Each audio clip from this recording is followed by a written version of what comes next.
DatGuyBry. So a couple of weeks ago, Netflix released a trailer broadcasting their new up-and-coming show, Good Times. And it's a rebrand and a reboot of the original Good Times sitcom, but this time it's animated. And I reacted to that video a couple of weeks ago, and I was pretty disappointed with what I saw. The weird animation, the minstrelsy, and the overall just terrible jokes that were displayed throughout the trailer. And it was a pretty common theme and a pretty common feel for the fellow black people that watched the trailer as well. But, you know, I didn't want to end it there. I did say in that video that whenever the show drops, I will watch it thoroughly and see how it is. I gotta see for myself if the show is actually bad or not. I can't just hate it from the outside. So I gave the show a bash. I watched every single episode, and I watched from a cleansed mind standpoint without any influence from anybody else.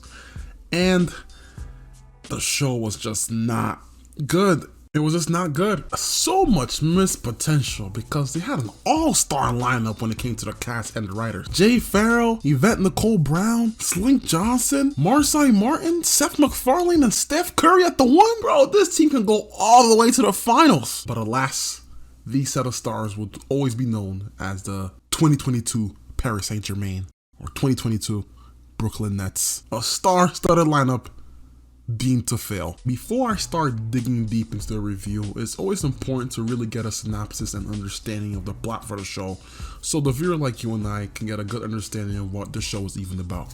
Cause trust me, when I first watched that trailer, I was incredibly confused as to what was going on. The original Good Times takes place in the projects of Cabrini Green. Followed the Evans family, an African-American family living in the Chicago projects, and you know, they were short of money, just like the newer version of the Good Times. Or Good Times. I'm sorry. I know you guys were getting mad at me before. I watched a couple episodes of the original Good Times, and let me tell you something. The original Good Times did not shy away from reality. The show really tackled tough issues like poverty, racism, unemployment. However, there was a balance between relatability and humor with Good Times, and that's what made it so charming. What truly set Good Times apart was its heart. You know, family faced a lot of issues, but they always had each other's backs. And it was always about sticking together no matter what. The show was, like I said before, the show wasn't afraid of getting to real social issues. It sparked conversations that are important right now and were important 50 years ago. Fast forward 50 years into the future, we have Good Times Black Again. That's the name of the cartoon. Good Times Black Again. This title doesn't make no sense. Good Times Black Again has a similar synopsis to the original Good Times. Family living in the projects, they're poor, and that's basically what the show has going on for them. They live in the projects, and the conditions are terrible. And I think, I don't know, they weren't very clear in the show. I think they want to get out of the projects, or I don't know, they either want to get out of there or they want to fix up where they live, one or the other. The current family is also called the Evans, but they are 4 generations from the original Good Times family, I guess. Now, when it comes to the characters, there aren't really anything special, very general and very basic, which isn't an issue for me too much, as this show is an episodic series with really no plot-driven continuous storyline.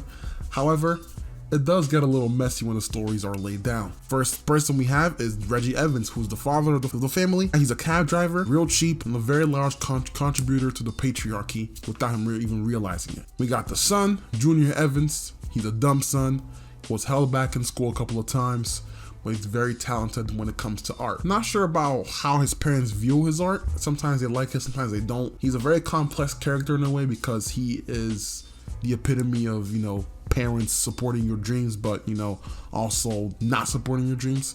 It's kind of hard to understand it in the show. Up next we have Beverly. She's the mom of the house, and for me, honestly, she's probably the main character of the whole show, as the main plot lines in the story and the main plot lines in the series always revolved around her, if it was her or somebody else. She tries to be understanding, but it's not understanding. It's still learning her way, or her learning her way of being a mother, obviously with her having a daughter as well. That's always difficult. And speaking of the daughter, we're talking about Gray, who's the youngest daughter. That's their super smart activist daughter. She's entering womanhood. She's understanding what being a woman is, and she's very woke. I kind of hate using that term because, you know, the right wing just completely destroyed it, but you know, she's very woke, she's very activist, she's always for the people and always trying to understand the root of all issues. We do a complete 180 from her to Dalvin, and Dalvin is their Stewie Griffin equivalent in this show.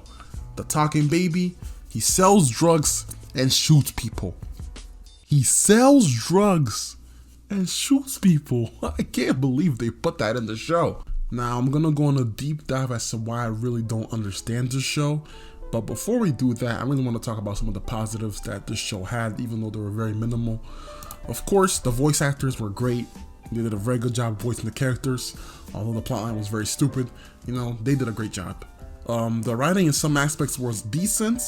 The personification of some of these episodes were pretty decent as well.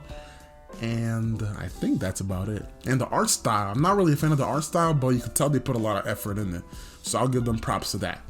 And honestly, that's all the positives I could think of. If you have any positives in your mind, put them in the comments down below, please. My main problem with a lot of edgy adult cartoons is that a lot of them tend to drench their shows in edgy behavior. Some of them overdo it to the point where it's unbearable and borderline annoying. That's one of the main reasons why I don't like Big Mouth, and even the later seasons of Family Guy. And Good Times Black Again is no different. The stereotypes and racism and the edgy humor with this, it's so overt, it's virtually impossible to even try to enjoy the show without being reminded of these negative stereotypes. And the show itself banks on these jokes to keep it afloat. We got a drug dealing baby in this show that shoots niggas for no reason. Who even greenlit that? Whenever I watch any episode of this show, there always seemed to me that there was a lot going on each episode. And it can be so confusing for anyone watching this, especially if you've actually watched the original Good Times and you try to relate it with the original Good Times. It definitely has lost its identity as the production went along. A lot of the plot lines were going haywire. One of the plot lines was Gray, the young daughter, experiencing her menstrual cycle for the first time. And the show was pretty vibrant and graphic about showing her leaking. Mind you, this girl's underage, she's like 12. Then they try to pull like a regular show type of thing and go to a different dimension when she held a tampon or something, which concurrently becomes an episode with the message of women fighting patriarchy.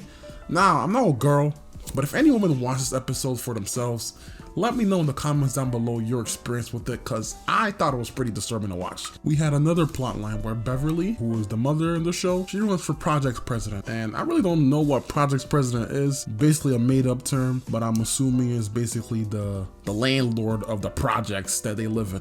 And she's competing with Delphine, who's the current projects manager. And Delphine is a very mean, snarky person. They really made her unlikable, so if something bad happens to her, you know, you don't feel as bad. And that's exactly what happened. You know, Delphine ends up winning, but then something along the lines of Beverly was trying to get her assassinated for some reason, and Dalvin's owl friend comes in and kills Delphine. Bro, it's a lot. It's a lot, I know. You need to watch it to really understand it because it's so confusing. But the crazy thing about this episode was the fact that she ends up like falling off a bunch of stairs and the rats eat her alive, and they show us the rats eating her alive and they show us everything. And I'm thinking to myself, bro, isn't this a successor for Good Times, the original sitcom? Why is the show so gory? This is not Invincible. What the hell's going on? Listen, at the end of the day, this show was not worth the watch for me. And it might not be worth the watch for you, but you're the only person that can make the decision for yourself. For me, the animation wasn't anything special. In fact, it was so weird how the animation was getting better as the show went on. Funnily enough, it wasn't just the animation, the writing was also getting better as the show went on. Specifically after Beverly became Project's president. We see in real time what the personification of the system holds black people down is, and how it's borderline impossible to avoid. This show did a very good job personalizing and visualizing the personification of real life issues with sci-fi, crazy dimensional like warps and everything. But for somebody that hasn't watched a show like that before, and somebody that's only watched Good Times back in the day, it can be very confusing. Back to what I was saying, the show was getting betterly written, better animation as the season went on. I don't know why it didn't start off like that, but the first couple of episodes were so jarringly bad, it would be a long shot for anybody that was watching the show to even get to those final stages of the series, just because of how bad those first 3 episodes were. Specifically that period episode. That John is gonna scare people off completely. There's no need to call this a Good Times reboot, because besides the Easter eggs in the first episode and them living in the projects and them being a black family, which is a pretty common trope used in black sitcoms, the shows barely relate. Anyway, let me know in the comments down below your thoughts on this show. Did you enjoy it? Did you like it? Did you not like it? Definitely recommend y'all to watch it for yourself to see how you like it. Don't judge it based on my opinion. I want to see what you guys think for yourselves. I'm sure it's hard to support something like this because of all the mumbo jumbo that's happening and all the minstrelsy and everything.